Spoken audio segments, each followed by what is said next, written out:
Hi everybody! Welcome back to another installment of Conversations in Wire. I'm your host, James Browning.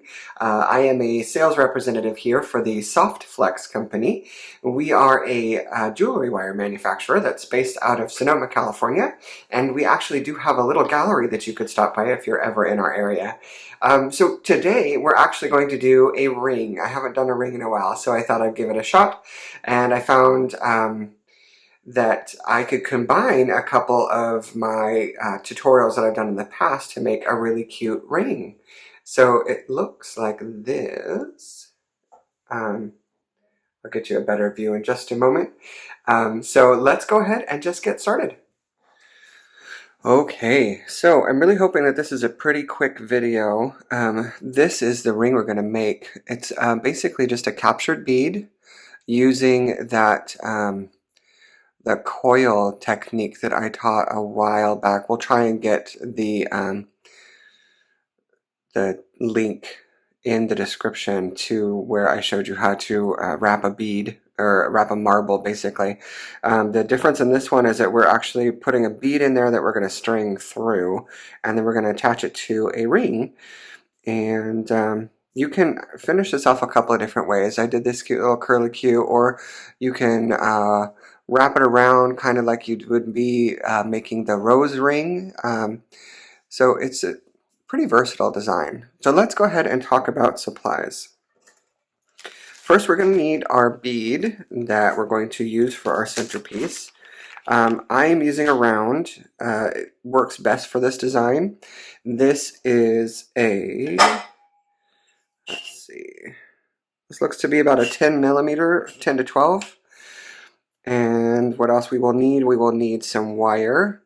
I'm using 18 gauge bare copper because that's my favorite, and it's always the best to start out with if you're a beginner wire wrapper. Our Soft Flex craft wire is a copper core wire that comes dead soft, and we have a myriad of different colors that are available, including some that are actually silver plated and then enameled with other colors to make them brighter.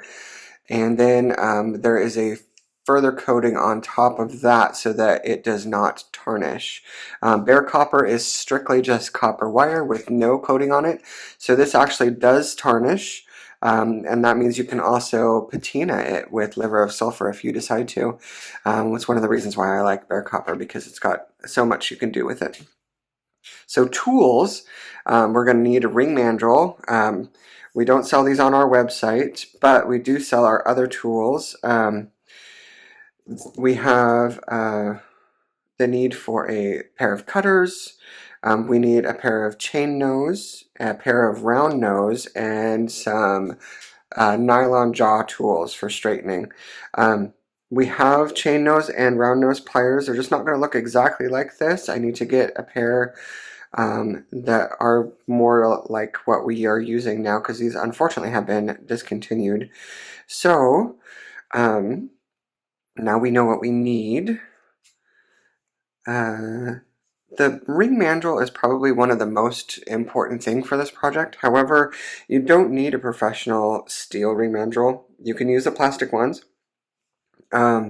The other thing you could use is if you know the size of your ring that you're planning on using, you can get a dowel or a piece of pipe or something that will be the same size. You just basically need a structure that's going to keep your ring round while you're working. The good thing about this one is since it's steel, you can hammer on it and you can change the shape of your wire if you wish. The drawback for this one is that there's no dent going down the middle for when you are creating this ring. They have other mandrels that have a stone set ring mandrel basically, so that that stone sits in the divot and it's easier to wrap. So many options, but you do need something to wrap your ring around. So then our first step is going to be getting out some wire. Now I got myself a ruler because this time I'm actually going to be measuring what I need, and I have found that for this first process we need to make sure that we have enough wire so that we can cover our bead. For this 10 to 12 millimeter, we're going to need approximately 8 inches, and I got the wrong ruler so I can't really see, but I'm pretty sure 1, 2, 3, 4, 5, 6, 7, 8. Should be about there.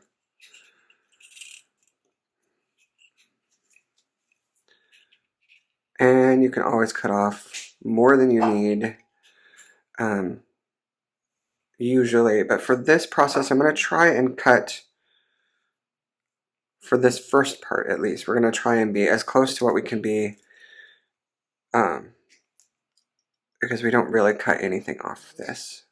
All right, so first we are going to make some coils. Now I went over this in one of my other videos where I made an Egyptian style bracelet with coils.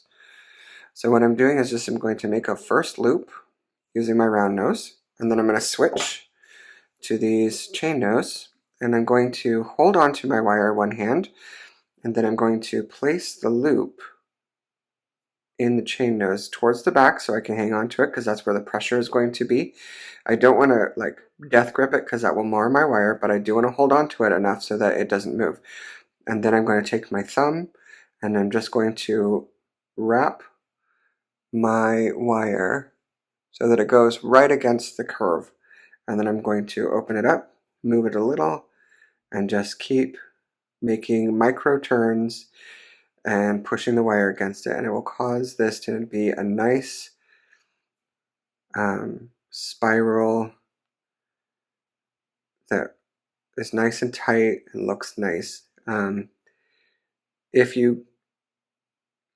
of the things you can do is you could move this out too far and you could end up making a sharp bend. So you want to be careful how you're positioning and only making small movements, because if you wrap too hard or too far, then you can end up making a bend here instead of a round circle.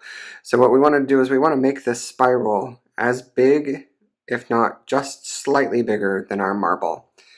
So just a little bit more. Now if you don't end up making this exactly half the distance, that's okay. As long as one side is as big as the marble, the other side will be okay being just slightly smaller. Okay, so we've got this. Now I'm going to go on this side, and I'm going to make a spiral going the opposite direction. So I start out making sure that my wire is curling towards me so that I can curl away with my tool.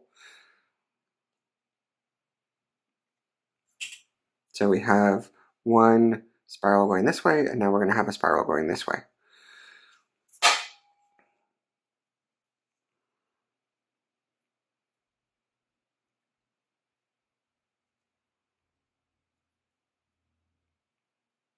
Okay, just short bends. Don't have to be super fast about it. As I always say, wire works slowly, so take your time, be patient, and just get the look that you are going for. Now we want to try and complete this coil as much as we can. So see how I said this is much bigger than the other side? That's okay.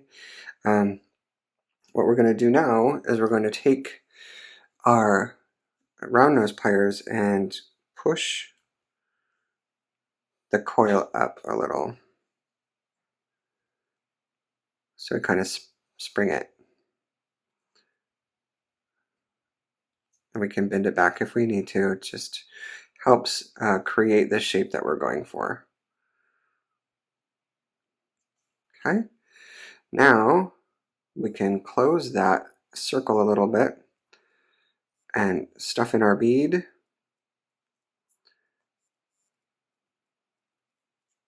And then we want to shape the cage around the bead. And this is where it's a little fiddly, and we want to use the bigger side of those coils to finish this up.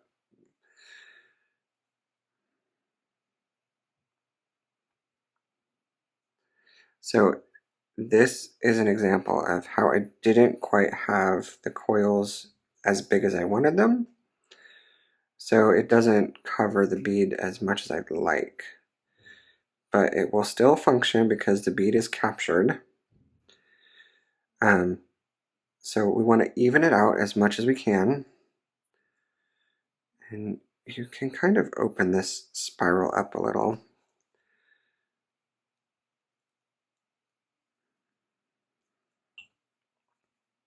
If it's bugging you and it's not going the way that you want it to. Okay, so now what we want to do is we want to position the bead in this so that the hole is aimed at here so we can get the wire through it. So do what you need to do to rotate that wire, or sorry, the marble or bead. Okay, so there. Now we have it lined up so that we can get the wire through. Okay, so we have our marble captured. Now we're going to cut some more wire so we can make our ring. And I, for my finger, measured about 14 inches. And this is something you can fudge a little bit, but you don't want to have too much excess wire just because it's a waste. So figure out how you're going to finish the design, and then you can always cut less. But I did about 14. Well, that's actually about 13. So let's go ahead and straighten our wire. Nylon jaw tools are an essential part of wire wrapping or wire jewelry making. So if you do not have one of these pliers, I suggest going to our website immediately, www.softflexcompany.com, and picking yourself up a pair. These are cool too because they have replaceable heads. So if this gets too scratched up, starts to mar your wire or something, you can actually order a new set. You don't have to get a whole new tool.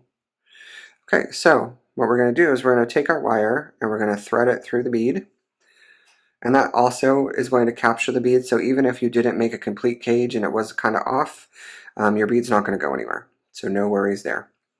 Now what I want to do is I want to find the center. So I'm going to take my two ends and I'm going to meet them up and cross them over a little bit, and I'm going to try and position the bead at the bottom of that. And you may have to fiddle it with it a little.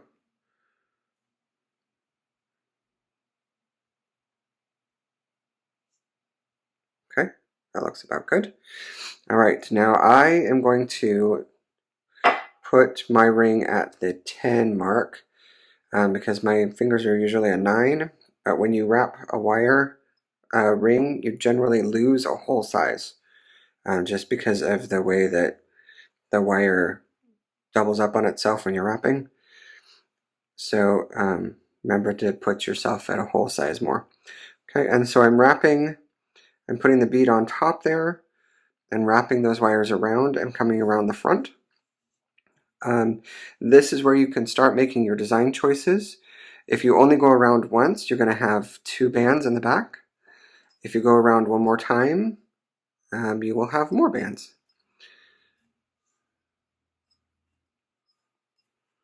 Just try and make your wraps even so that you end up with the same amount of wire coming up, because that will help with the appearance of your ring after you've taken it off and have finished it up. Okay, so let's take this off. We can always put this back on the ring mandrel if we need to recenter or re-round the ring. I'm not going to wrap very well if you keep it on the mandrel.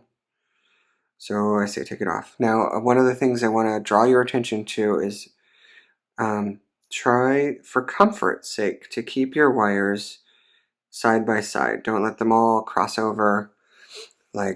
So if you got them looking like that, try and space them out again so that they're nice and flat together. And then what we're going to do is secure these. So I'm holding on to this shank here, keeping it flat, and then I'm going to take one of these wires, the one that's poking out here, and I'm going to make a bend in it so that I can start wrapping. So I'm just going to basically come over at a 90 degree. And the easiest thing to do is to round your wire and come through, because it's really hard to do that sharp bend wrap. Okay, and then tighten it up. And this is where I like to take my chain nose pliers, or if you have a pair of round nose, anything that can squeeze for you. I'm going to squeeze that down so that it flattens all those wires out. And then I'm just going to do that a couple more times. Now, using 18 gauge, this wire it comes dead soft, but it's still really firm because of the diameter of the wire. So it's a little hard to work with. So if you struggle with this ring and you're like, this is really making my fingers sore, try going down to a 20 gauge. It'll be a little looser on your bead. It won't be quite as bulky, but it also may be more forgiving when you're trying to wrap. Okay, so I've gone around twice here, and I'm just going to squeeze that down again to make them nice and flat next to each other. And you can take your pliers and kind of squeeze them this way too, if they're getting out of hand. And just double check and make sure that you're still even here. So this is where we can get messed up. But I think we're okay. Now, we have this wire sticking out here. We could just clip it off right here and then burnish it back in. Or like I did on this, we can curl it up and make it into a design element. So let's do that. I'm just going to try and make a small curly Q.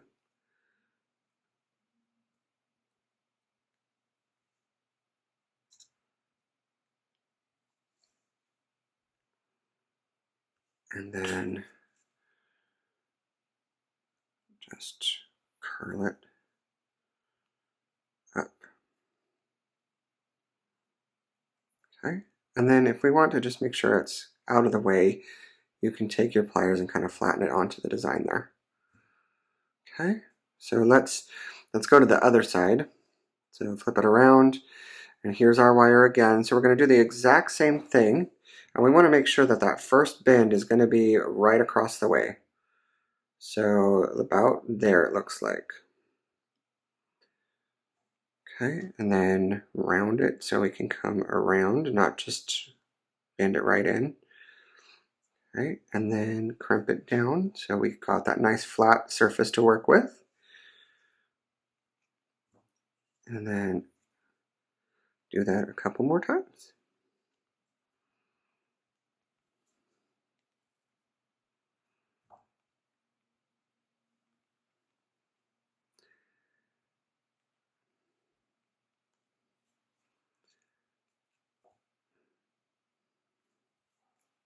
Okay, so let's see, I've got 1, 2, 3 wraps, 1, 2, 3 wraps. Okay, so let's get this curled up here.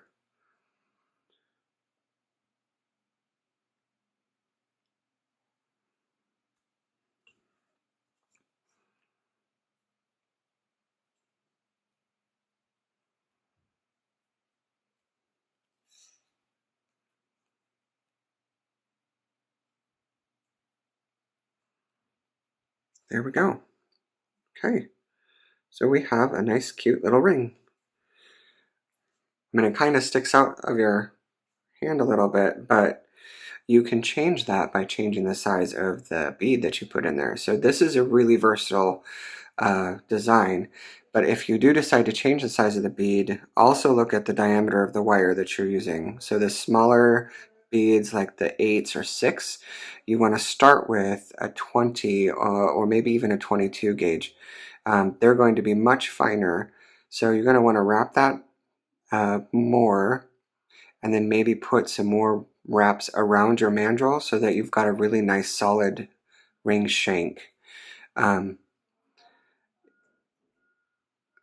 like I said, you can change the design up by changing the way that you finish, but you're always going to want to try and secure those ends here like I showed you. So that is making a ring with a caged bead. And I hope that was fun for you to watch. I know I had fun. If you guys liked my video, please give it a thumbs up. Also, share it if you like it. Leave me a comment in the comment section, letting me know if you have any questions or any comments. That'd be perfect. And as always, thanks for hanging out with me, and you guys have a great afternoon. Bye-bye.